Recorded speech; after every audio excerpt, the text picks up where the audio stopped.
Al ordenar el Señor Jesucristo el mensaje para la iglesia de Pérgamo, se presenta a sí mismo como el que tiene la espada aguda de dos filos. Más adelante, cuando le exhorta a la iglesia a que se arrepienta, dice: por tanto, arrepiéntete, pues si no, vendré a ti pronto y pelearé contra ellos con la espada de mi boca. Y en un pasaje anterior se nos presenta la figura del Señor Jesucristo con una espada saliendo de su boca. Y es una figura que nos habla ciertamente de la capacidad que tiene nuestro Señor Jesucristo de cortar con su palabra alguna circunstancia dada, a fin de que se haga justicia, a fin de que se proceda con rectitud, a fin de que se enseñe la verdad. Por otro lado, tenemos nosotros la expresión de la espada del Espíritu. El escritor sagrado nos dice cuál es la espada del Espíritu. ¿Cuál es? La palabra de Dios. La palabra de Dios es la espada del Espíritu. Y el autor de Hebreos se refiere a la palabra de Dios como una que es más cortante que una espada de dos filos, que penetra el alma, corta hasta los tuétanos y discierne los pensamientos y las intenciones del corazón. Eso sin duda habla del poder penetrante de la palabra de Dios, pues nuestro Señor Jesucristo es el que tiene la espada aguda de dos filos.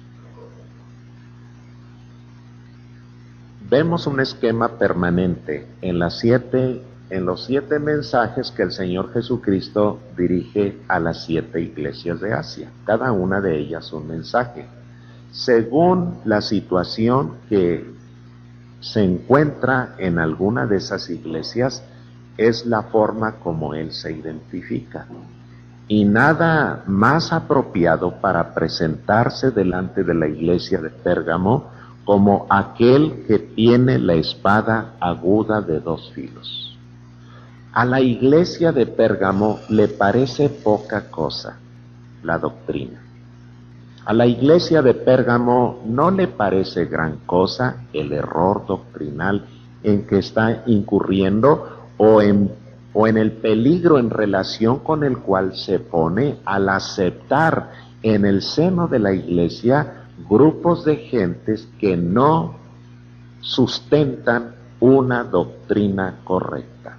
De una de ellas, de la doctrina de los nicolaitas, dice el Señor Jesucristo que la aborrece.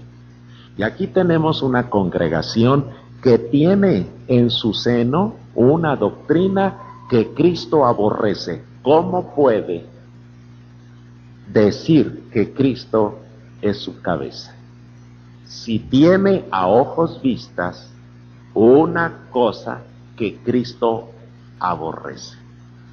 Ahora, el aborrecimiento de nuestro Señor Jesucristo no es poca cosa.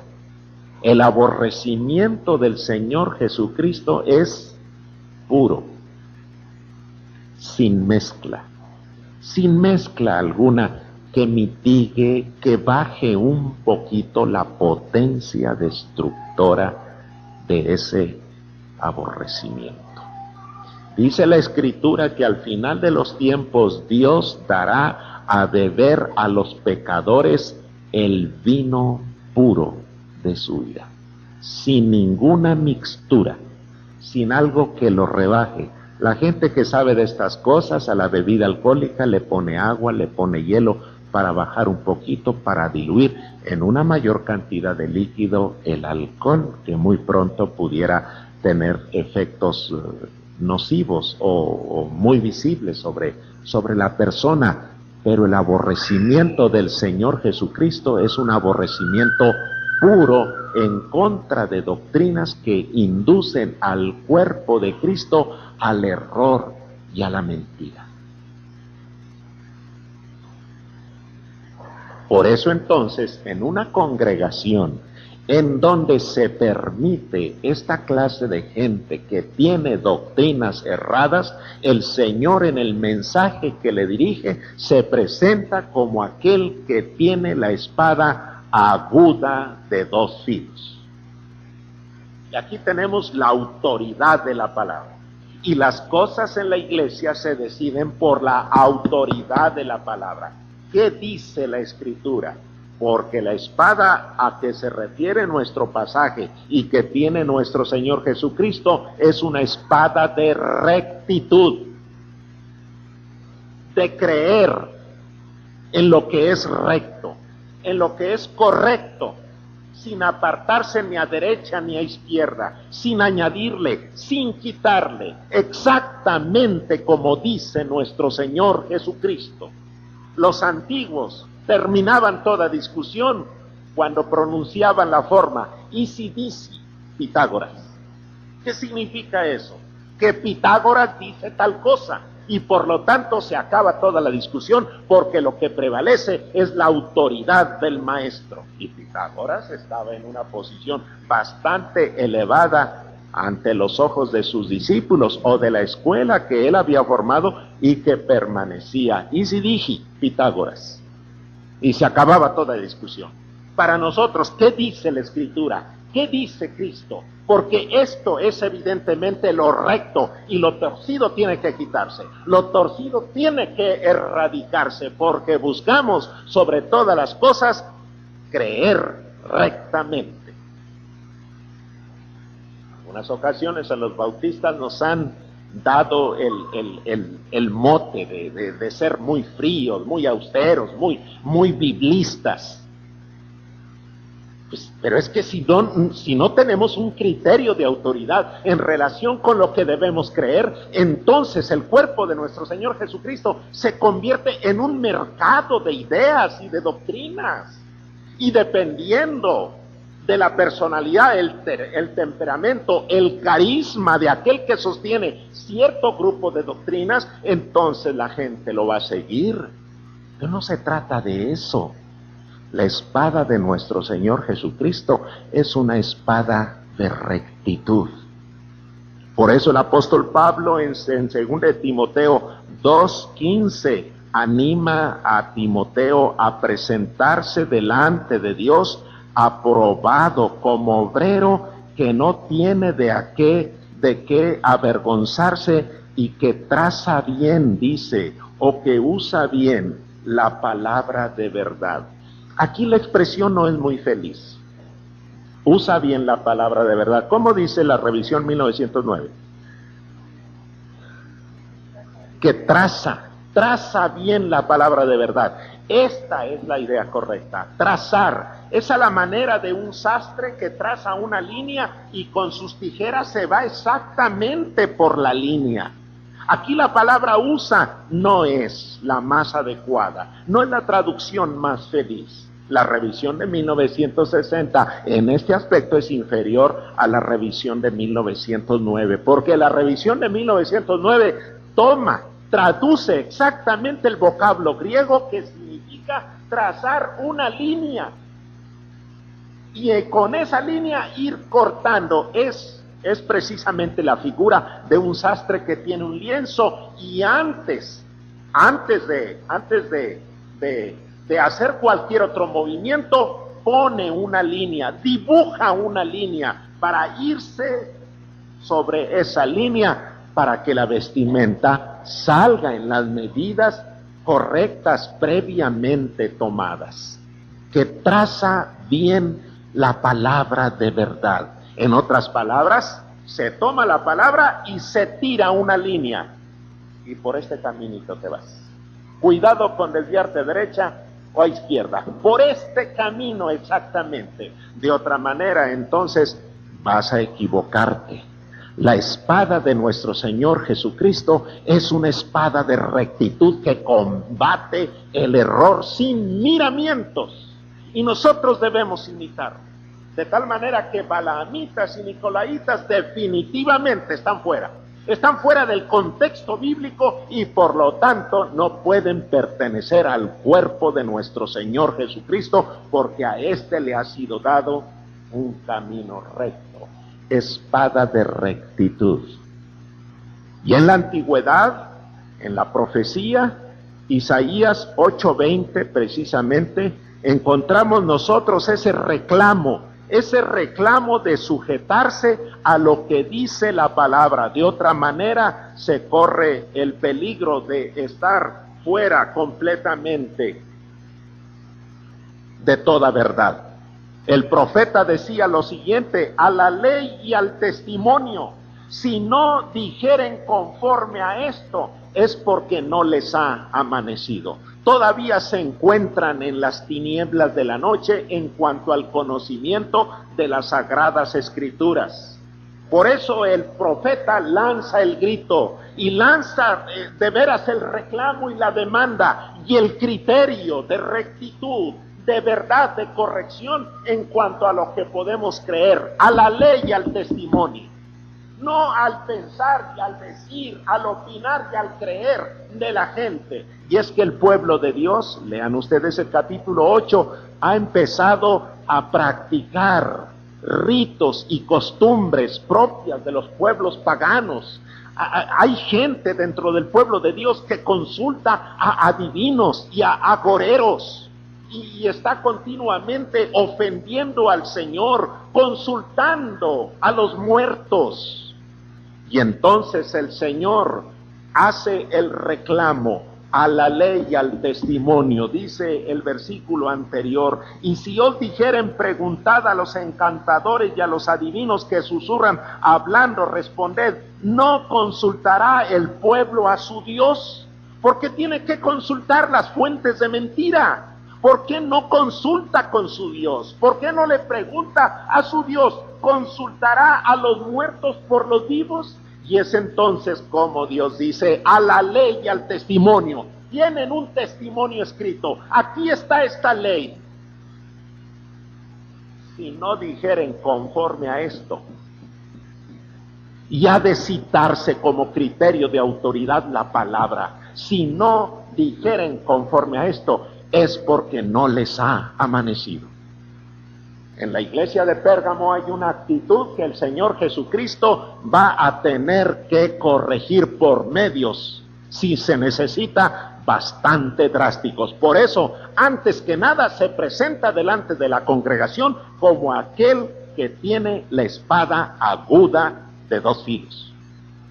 Porque hay una situación en la congregación que merece que se trace una línea divisoria. Que apenas la espada para hacerlo. ¿Por qué? Porque es una espada aguda de dos filos. Está bien afilada, de tal manera que la línea que traza es apenas del grosor de un cabello. Allí no hay duda, o estás de un lado o estás de otro, o estás en la línea precisamente. Espada de rectitud. La espada de nuestro Señor Jesucristo es una espada de separación. Se traza la línea divisoria. ¿Quién está conmigo?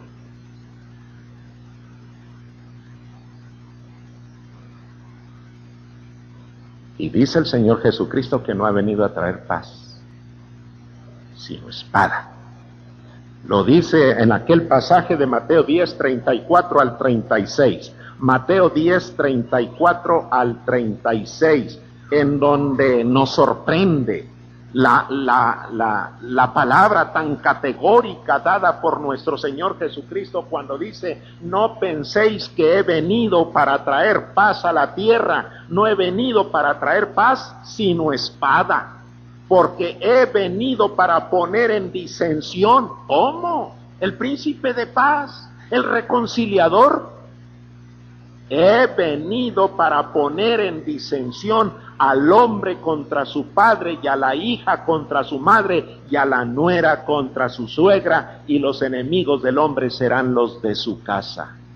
Y esto se refiere al hecho de que cuando llega el evangelio a una familia, la espada aguda de 2 filos del evangelio, de la palabra de nuestro Señor Jesucristo, marca una división tajante entre aquellos que aceptan la palabra y se ponen del lado de Cristo, y aquellos que rechazan la palabra y se ponen del otro lado, en contra de Cristo.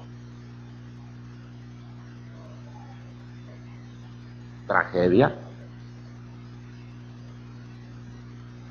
El pecado es una tragedia. Y el pecado es lo que empuja al hombre a ponerse en contra de Dios y obedecer doctrinas y tradiciones de seres humanos. Cuando va el creyente a hablarle de Cristo y le presenta la palabra de Dios como testimonio y criterio de autoridad, ¿qué dice la gente? Yo no fui enseñado así. Mis papás me enseñaron cierta religión o ciertas tradiciones. Nosotros creemos así y no puedo abandonar por nada del mundo tales creencias. El problema se agudiza cuando en un hogar unos creen al evangelio y otros rechazan el evangelio. Y es verdad, es verdad. Cuando llega el evangelio a un hogar y el esposo cree y la esposa no.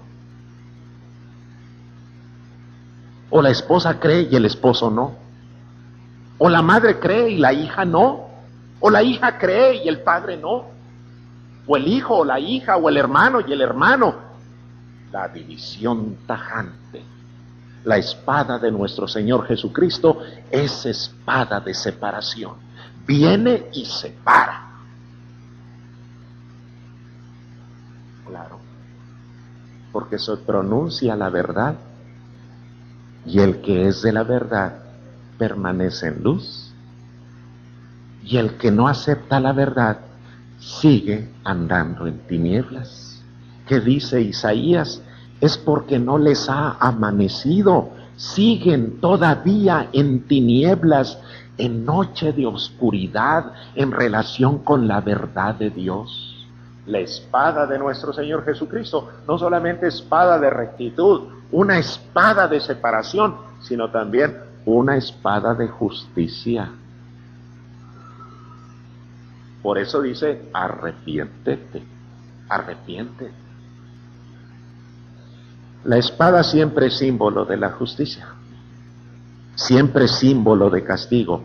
No se ilustra a la justicia como una mujer con vestido talar, vendada, con una balanza en su mano, ¿verdad? Para hablar acerca del peso, de la evidencia para juzgar rectamente, y con la otra mano sostiene la espada para castigar al que lo merece. Y luego hay un pasaje en las Sagradas Escrituras en donde se relaciona la espada precisamente con la autoridad de infligir castigo. Romanos 13:4 dice, porque es servidor de Dios para tu bien, pero si haces lo malo, teme, porque no en vano lleva la espada, pues es servidor de Dios, vengador para castigar al que hace lo malo. Espada de castigo, espada de justicia. Al final de cuentas, ¿qué juzgará? ¿Quién juzgará a los hombres en el día final? La espada del Espíritu, que es la palabra de Dios, la espada aguda de 2 filos. Se abrirá este libro y entonces en un momento dado al hombre se le sujetará y se le confrontará con su culpabilidad. La palabra mía dice esto y tú la rechazaste, por tanto esta palabra es espada que te condena, espada de justicia.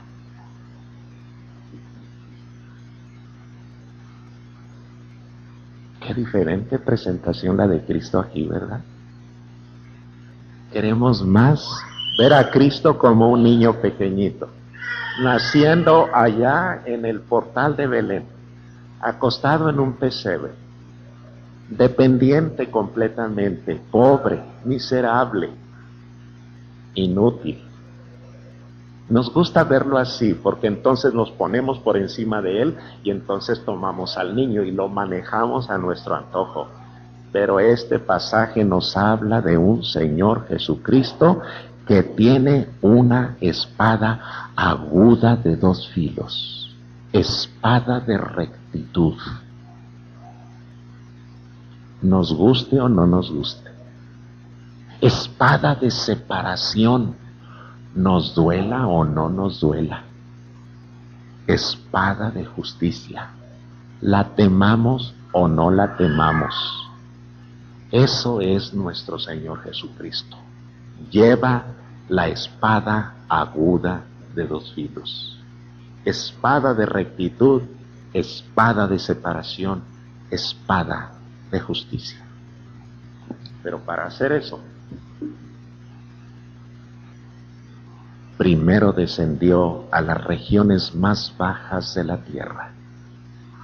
Ocupó nuestro lugar en la cruz del Calvario. Murió por nuestros pecados.